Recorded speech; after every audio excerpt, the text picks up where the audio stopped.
S to beauty and kitchen টিপসে সবাইকে স্বাগত। আজ আমি আপনাদের দেখাবো কাঁচা আমের জেলি। এই কম সময়ে সহজ উপায়ে কি করে কাঁচা আমের এই জেলি করবেন, আর আমের চাটনি, কাঁচা আমের চাটনি করবেন। চলুন তাহলে দেখে নেওয়া যাক জেলি আর চাটনি রেসিপি। আমের চাটনি আর আমের জেলির জন্য আমগুলো আমি খোসা ফেলে নেব।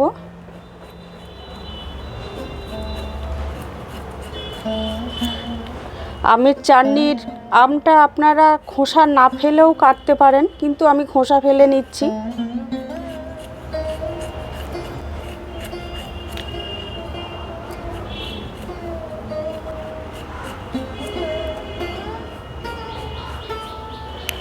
দেখুন, এইভাবে আমি প্রত্যেকটা আম খোসা ফেলে নেব এবং জলে দিয়ে দেব। আমগুলো সব খোসা ফেলে নেওয়া হয়ে গেছে। আপনারা চাইলে ছুরি দিয়ে কাটতে পারেন, আমি বঁটি দিয়েই কেটে নিচ্ছি। আমি চাটনির আমগুলো একটু লম্বা করব।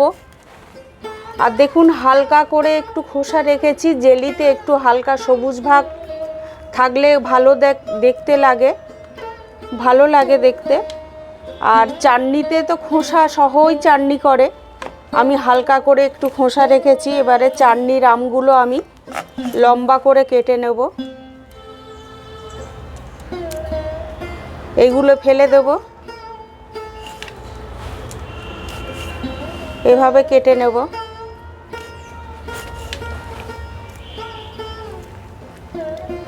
ভিতরের এই বীজগুলো আপনারা ফেলে দেবেন। আর জেলির আম আমি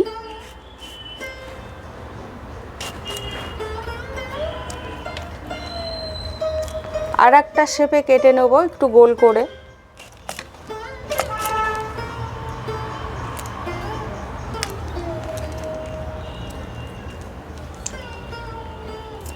পরিষ্কার করে ভিতরের বীজটা ফেলে দেবেন।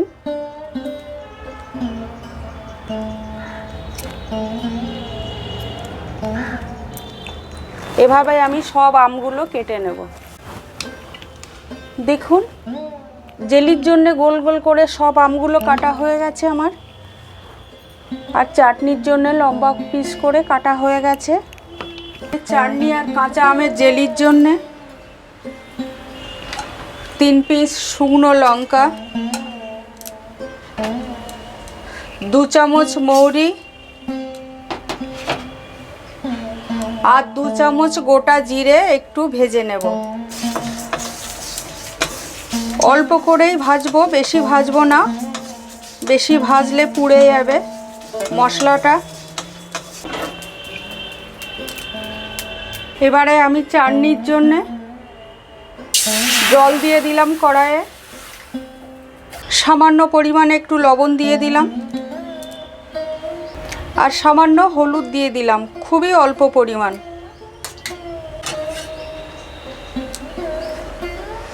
এবারে এই চাটনির আমগুলো ঢেলে দেব, দিয়ে একটু সিদ্ধ হতে দেব, ঢেকে দেব।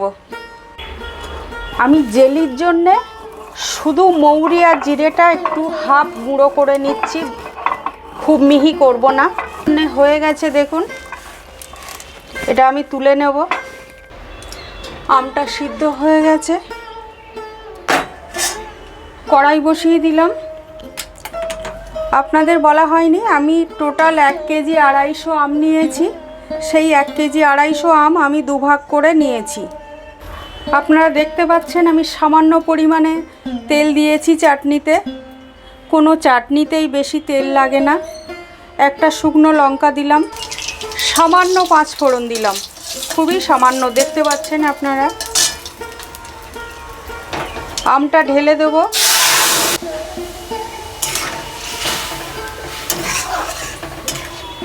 আমি যে লবণ হলুদটা দিয়েছিলাম সিদ্ধ করার সময়, আর কোনো লবণ দেব না।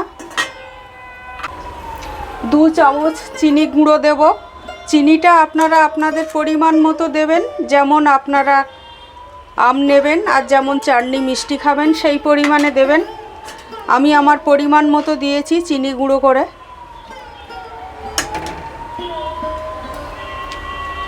একটু ফুটতে দেবো, সামান্য কয়েক মিনিট একটু ঢেকে দেব। চাটনিটা হয়ে গেছে। চাটনিটা এবারে আমি নামিয়ে নেব।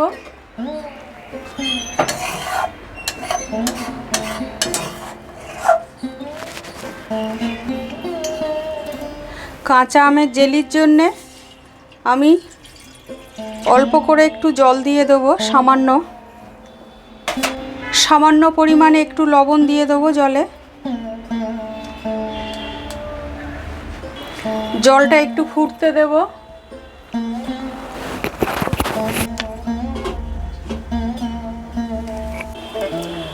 জলটা ফুটছে, এবারে আমি আমের জেলির জন্য আমগুলোকে দিয়ে দেব। এই লবণ জলে আমগুলো একটু সিদ্ধ করে নেব।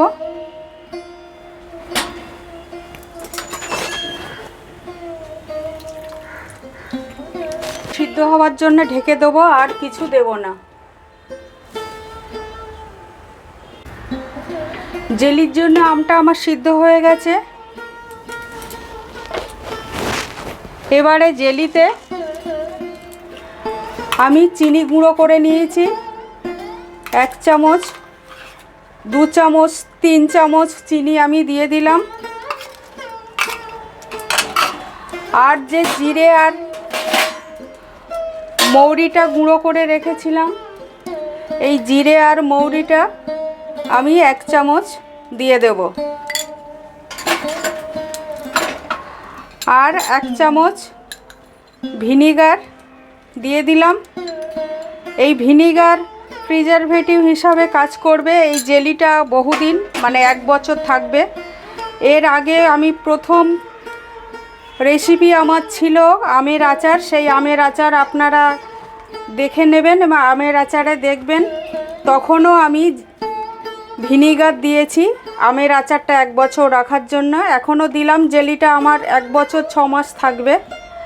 আর এই জেলি আর এই চাটনির রেসিপিটা আপনাদের যদি ভালো লাগে একটা লাইক কমেন্ট করবেন, আমার চ্যানেলটা সাবস্ক্রাইব করবেন। যারা নতুন আছেন তাদের কাছে অনুরোধ রইল।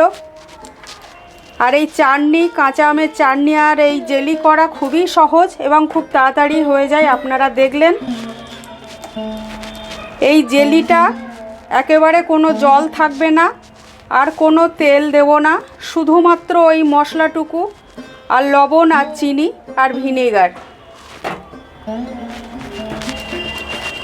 আর আমি চাটনিতে আপনাদের দেখাতে পারিনি যে মশলাটা বেটে রেখেছিলাম, সেই মশলাটা সামান্য পরিমাণ 1 চামচ দিয়েছিলাম অফ ক্যামেরা।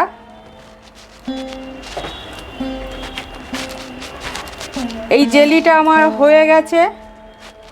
এতক্ষণ এই জেলি আর চাটনি রেসিপি দেখার জন্য আপনাদের অনেক ধন্যবাদ। আবার নতুন কোনো একটা রেসিপি নিয়ে আপনাদের সঙ্গে দেখা হবে আমার। জেলি যখন করবেন একেবারেই কোনো জল যেন না থাকে। জল থাকলে 1 বছর রাখতে পারবেন না, জেলিটা নষ্ট হয়ে যাবে। আপনারা চিনির পরিমাণটা জেলিতে একটু বাড়াতে পারেন, যে যেমন চিনি খাবেন। আমি আমার পরিমাণ মতো চিনি দিলাম, চিনি গুঁড়ো করেই দিলাম।